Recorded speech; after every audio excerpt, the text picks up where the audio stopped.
Welcome home. We are WNST. Test Baltimore. Baltimore positive. We are into a new week, and what a week it's going to be around here if Mike Elias has begun this thing. We're going to be doing the Maryland Crab Cake Tour out on the road. All of it brought to you by friends at the Maryland Lottery in conjunction with Liberty Pure Solutions, as well as our friends at Jiffy Lube Multicare. Luke Jones was at the ballpark all weekend. He's going to be out at Owings Mills all week. Luke, it's an incomplete project at this point. Obviously, between trades and not trades, stars and not stars, or perceived blue chip prospects, team's not playing great baseball right now. And I don't even know where to jump on Eflin or any of these deals and just say they're not playing great baseball. You sort of sounded the alarms a week ago, 2 weeks ago, over the course of this 5 or 6 week body of work. This has been really rough sledding. It's something that I don't know that we, in May and June, we thought, well, they could hit the rocks. This is, they're stuck on the rocks right now. And this is a really weird time to have this trading deadline happen, man. I mean, they definitely are. I mean, you can't sugarcoat struggles when they last for a month. At the same time, it's baseball, man, and you know this. And how many times over the last, anytime the Orioles have been good, which has been few and far between, but there have been some times. How many times have we cited over the years that the 1983 Orioles, for example, had two 7-game losing streaks, right? It happens. You don't like it when it happens. It feels like it's the end of the world when you're in the middle of it. I think we all would agree, even as presently constructed, they are better than how they've played over the last month. But as it pertains to the standings and concerns for where you're going as a ball club and some of the injuries they've had, certainly on the pitching side, how can you not be concerned? When you're talking about a team that has gone 13-18 over its last 5 weeks, now a little over a month at this point in time, and they have a minus 44 run differential over that time. It's not as though it's been unlucky with 1-run losses, things of that nature. It's been pitching struggles, offensive struggles. The defense has been bad compared to how it's been the first 3 months. And that for me is one of the more alarming things. You're going to go through struggles. You're going to have times where you don't pitch as well. You're going to have times when you don't hit as well. But typically, at least in terms of perception, your defense should stay more consistent. And it hasn't been. Now, I don't think that means that they're just a bad defense moving forward, but they have to get better in that way. And we still see them make spectacular plays. Sunday, a great example. Cedric Mullins with one of the best catches of his career in a game-saving situation in the top of the 8th inning. Gunnar Henderson makes an amazing play early in the game, but we've seen him have some errors here in recent days where it feels like he's trying to do a little bit too much. I mean, certainly this team's pressing. I don't think there's any doubt about that.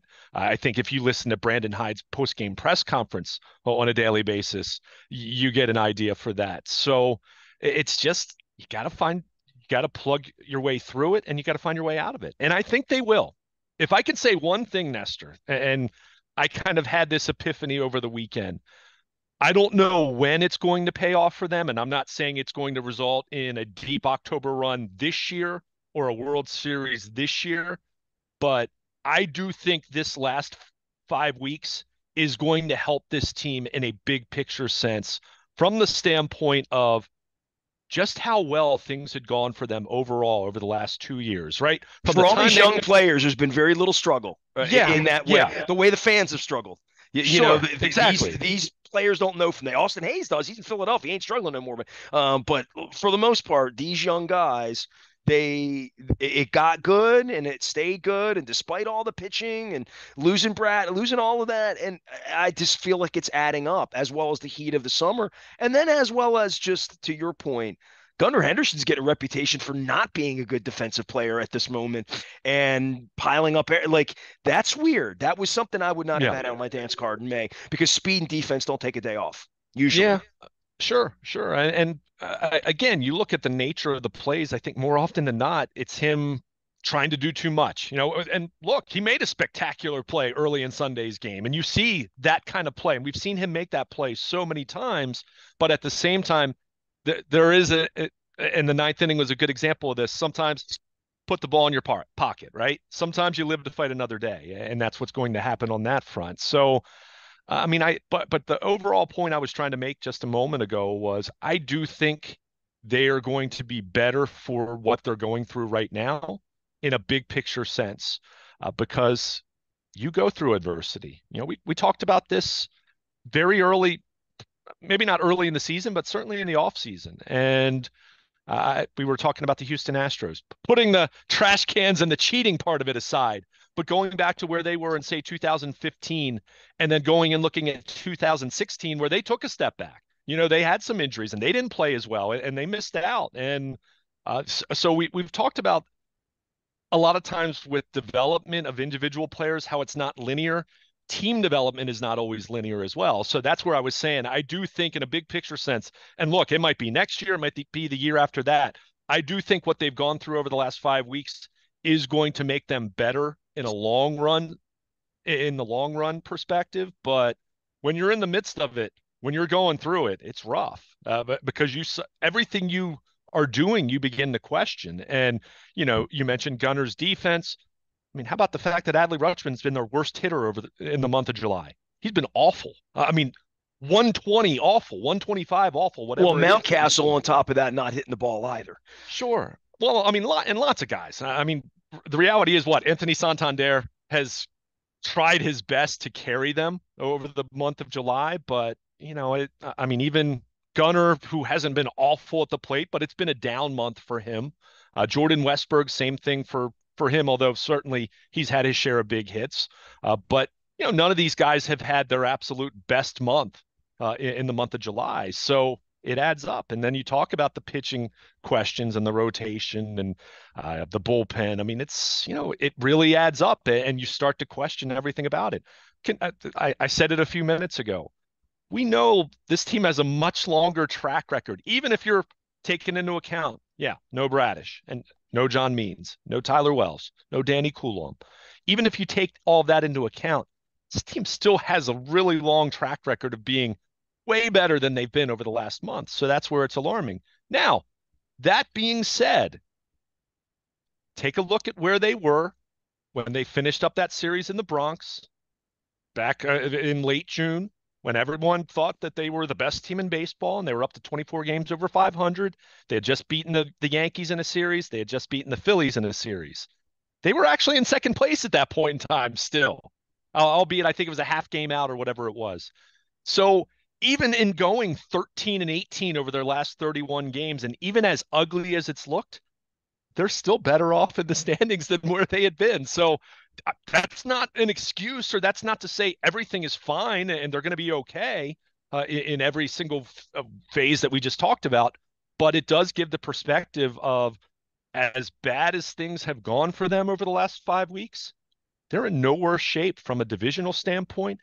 And look, I mean, Cleveland, okay, we could talk about them as well in addition to the Yankees, but the Astros certainly have surged, but the Orioles are still right there, even in terms of still potentially earning the number one seed and home field advantage in the American League. So that's where you have to look at this from the standpoint of, okay, yes, they need to clean things up at the micro level, day-to-day basis, but at the macro level, from the 30,000-foot perspective, they're still in really good shape. And they've added Zach Eflin, they've added Sir Anthony Dominguez. We're going to see what happens here over these last couple of days leading into the trade deadline, and whether they're going to move a couple more major league players in addition to Austin Hayes, or whether it's going to be prospects or some combination of both. I did like seeing Mike Elias jump the market a little bit in terms of some of the deals that have been made since then for some of the bullpen pieces.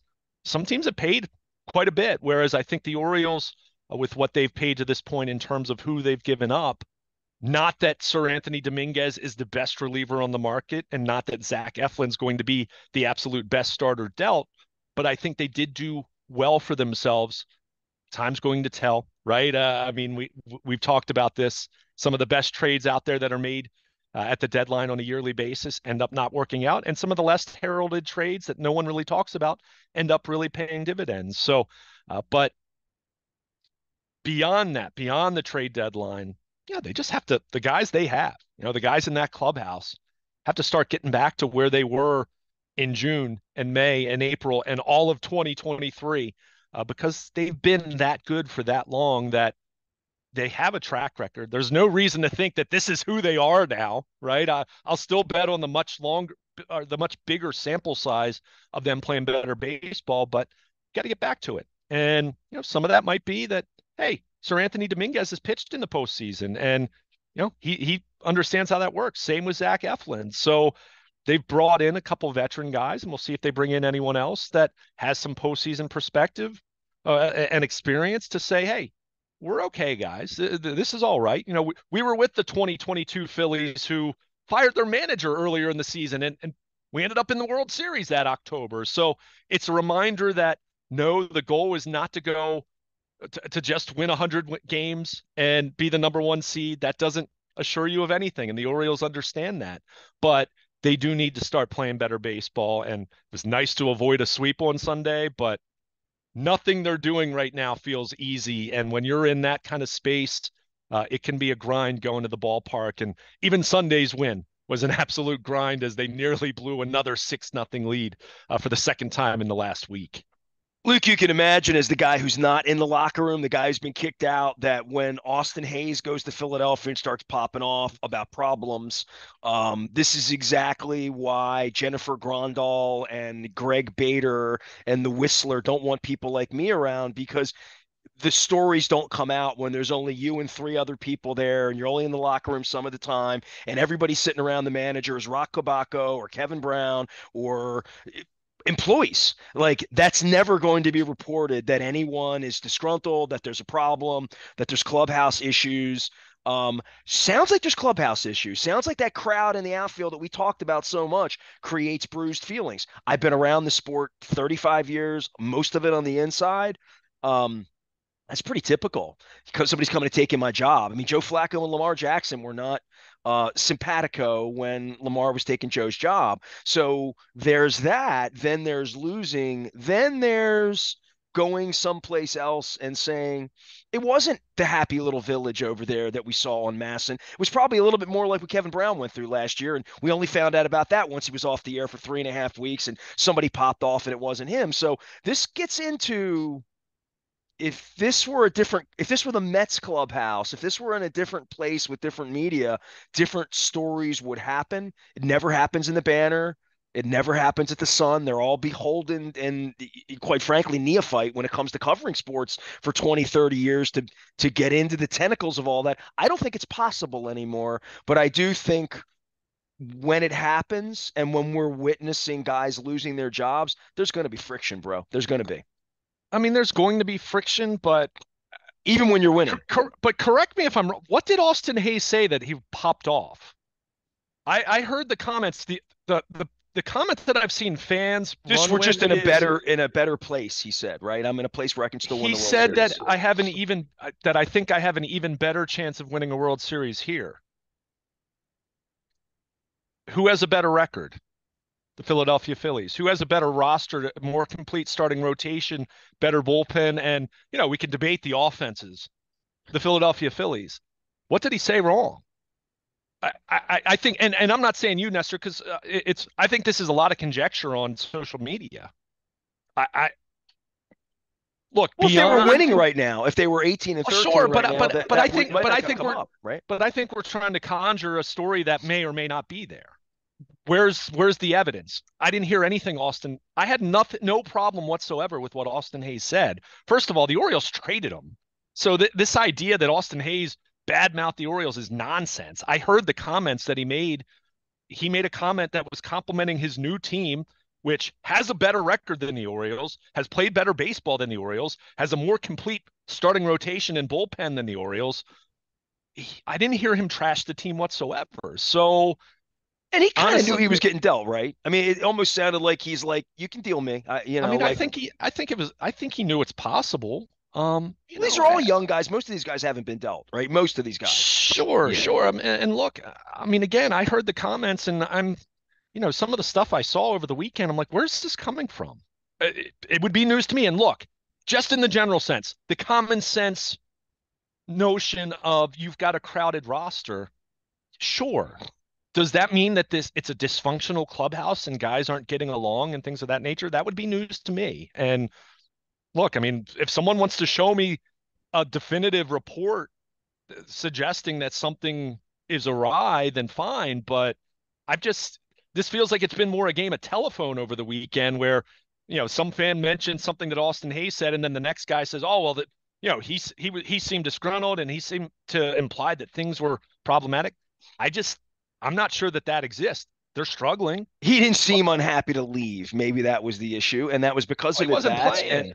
right, exactly. Right. Yeah, I yeah. mean, yeah, right. So from that standpoint, I mean, I just think I think everyone, and myself included here, because I've been at a loss with some of what we're seeing, but at the same time, it is baseball.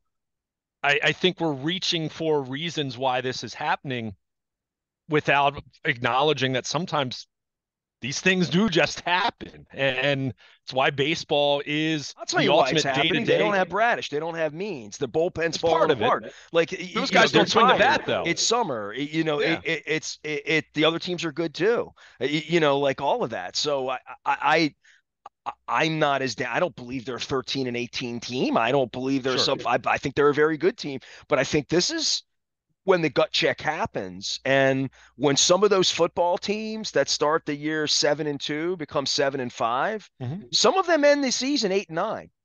You know what I mean? Because the Tampa Bay Rays last year, you've fallen and you can't get up, you start to lose.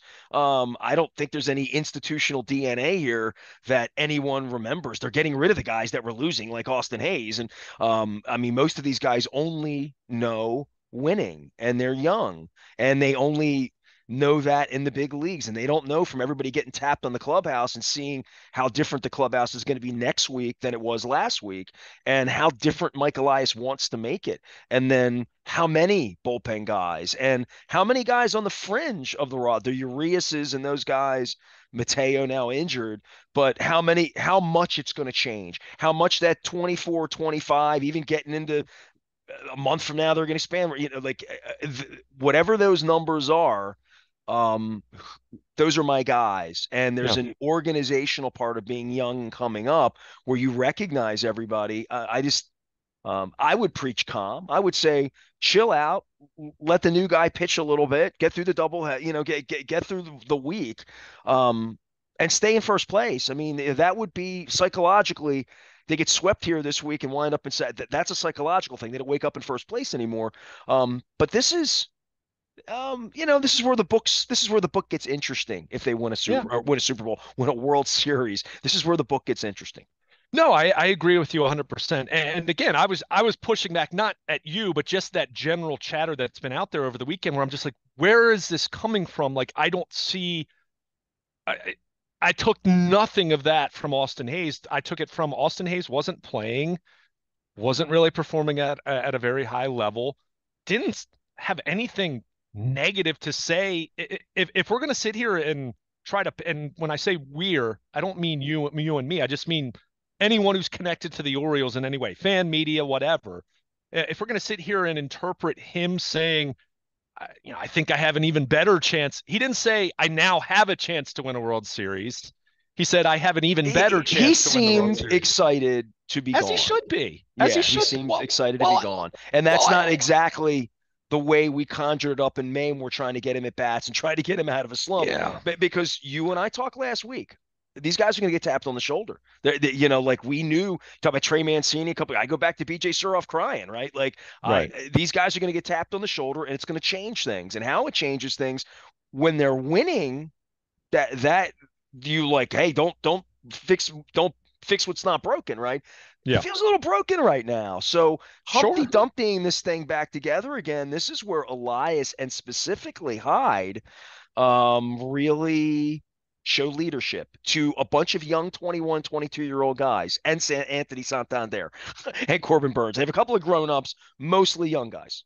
No question. And even with the postseason experience that they gained last year, it was still limited and fleeting and unsuccessful. So, I mean, I'll say this much, just to to put to bed that element of it, because then there is something else I want to talk to as it pertains to this club and the trade deadline. But with the whole conversation conjecture about the clubhouse, do I think this team right now could benefit from another grown up being added? And what I mean by that is just another veteran player who has been through it. Not a guy that's going to become the team leader, I think What that's a the challenging Scherzers and the move. Verlanders have Sure, been, they were expensive though, right? And only played sure. every fifth day. Well, yeah, and that's where I do think Zach Eflin, who has a reputation for being a great clubhouse guy, had a chance to meet him Sunday morning, made a good first impression with the local media. But I've heard even going back to his days in Philadelphia. I mean, this was a guy that was a team guy.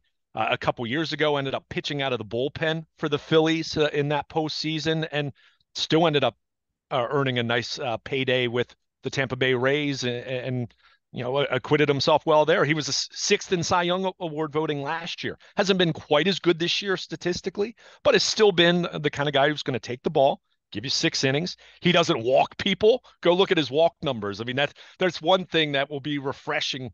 You hope watching him pitch here, not just in the Toronto series, but moving forward. And keep in mind, he's also under contract for next year. But And let me say something else. Is he the most expensive pitcher in the history of the franchise? um, Yeah, in I think turn, he might be. yeah, in terms of on a 1 year, I mean, it's not a lucrative long-term commitment, of We course. are where we are, Yeah, but he will make more money throwing a baseball for the Orioles next year. That's not talking this year. yeah, Whatever happens is going to happen in the postseason. If he wins, he wins. But unlike Flaherty, unlike Burns, this is what we talked about. They have an opening day starter next year if they need one. If they need one. yeah. Well, and I'm not sure he's the opening day starter because Grayson Rodriguez, and we'll see where that goes. But the point is, he's in the top half of your rotation next year, right? He's at least a number two or number three for you next year if Corbin Burns doesn't come back. And the way it slots right now, Burns, Grayson Rodriguez, Zach Eflin are your top three, and then we'll have a question about who's four, Dean Kramer or someone else.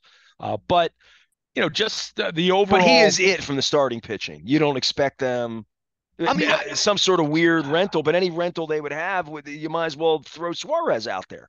yeah, well, I don't know about that. I still think Albert Suarez at this point, and I didn't think he was terrible on Sunday by any stretch of the imagination, and the defense and some weirdly placed soft contact that found grass. That did happen some on Sunday, but I still think he'd be best in a bullpen role. I mean, frankly, the way Cole Irvin has pitched for the last 6 weeks, Albert Suarez moving into that role. I know it's a right-hander compared to a lefty.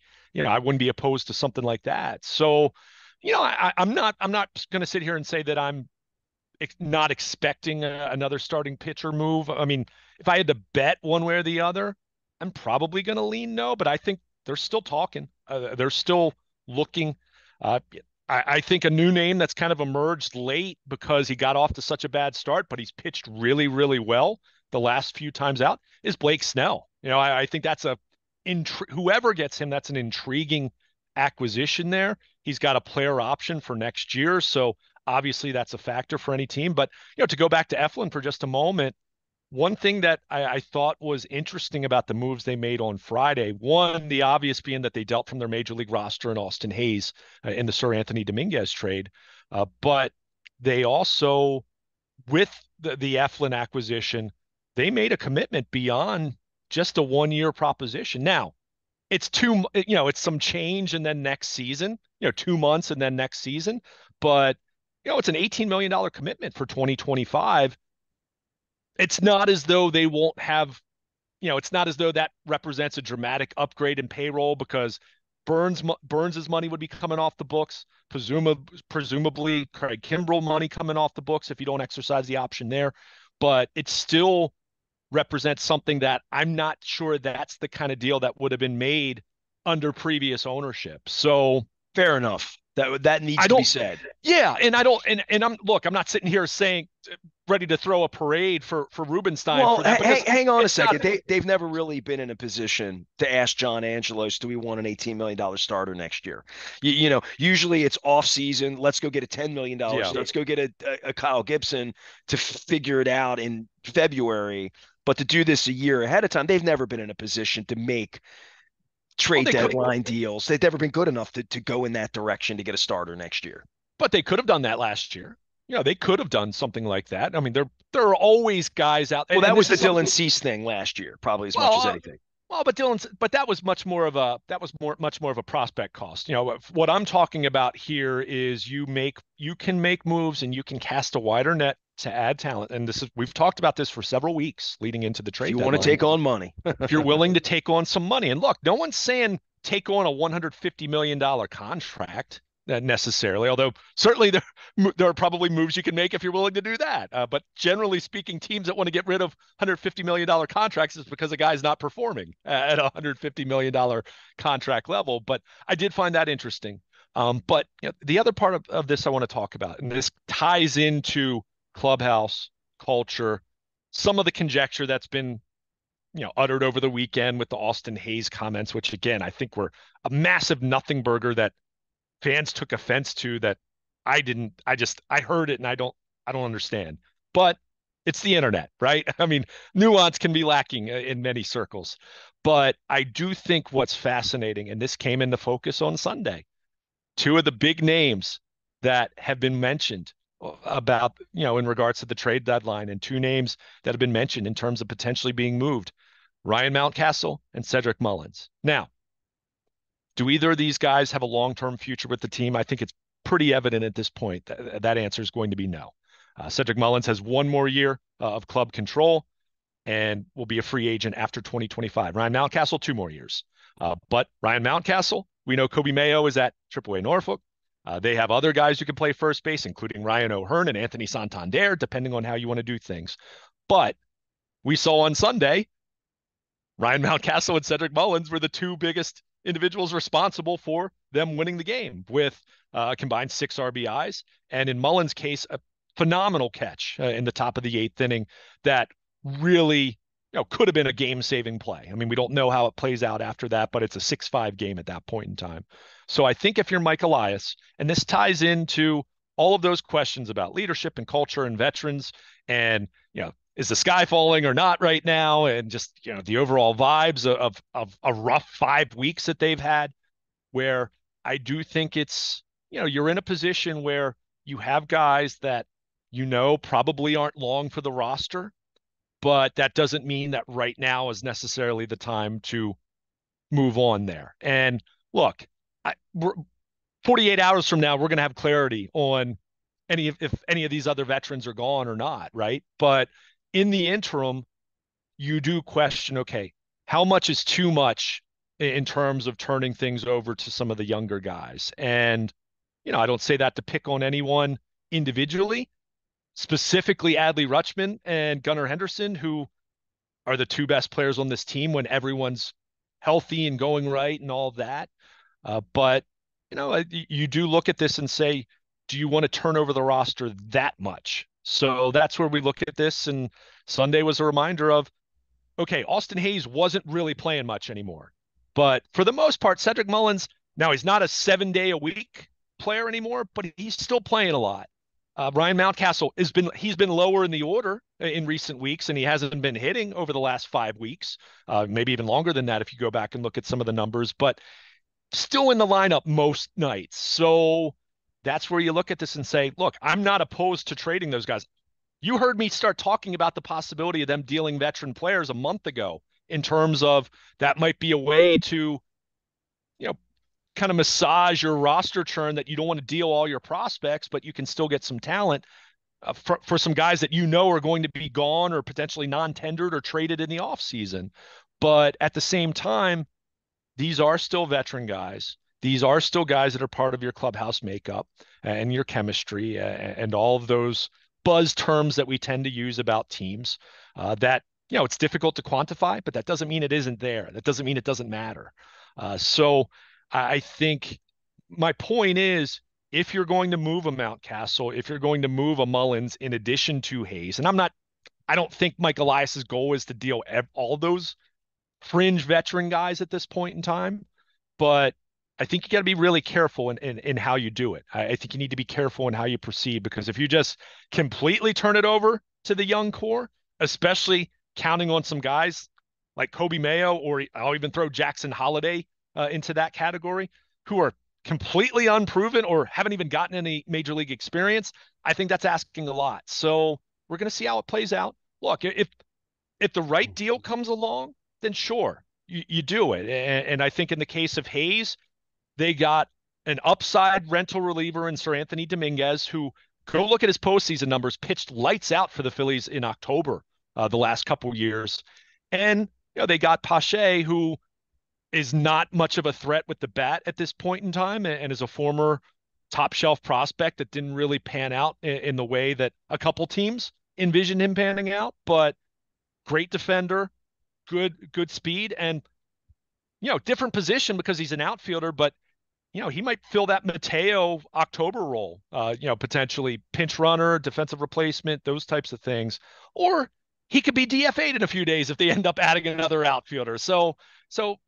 But I still look at that and say, I would have wagered a pretty penny in saying I don't think Austin Hayes was going to be on the 2025 roster. I think he was probably more likely to be non-tendered or dealt in the offseason. So you ended up getting something for him. And you've cleared some of the logjam in the outfield in the process. Now, the young guys got to step up.